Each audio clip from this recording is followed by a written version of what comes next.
சிம்பாம்மா baby மோக்கு kiss கொடுங்க. இப்போ baby மோக்கு kiss கொடுங்க. பேபிக்கு பேபிக்கு கிஸ் கொடுமா. சிம்பா பேபிக்கு கிஸ் கொடு. வா. ஓகே, பூபுக்கு கொடுத்துட்டேன். பேபிக்கு கொடுக்கல.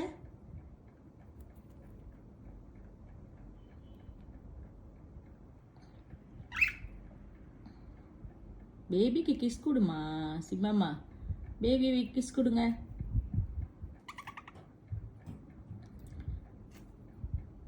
பூபு தம்பிக்கு போய் கிஸ் கொடு. நீ போ. சிம்பா தம்பிக்கு போய் கிஸ் கொடு. பேபி மணியும் போய் கொடு தம்பிக்கு கிஸ்ஸு. பூபுமா போயிடுச்சு.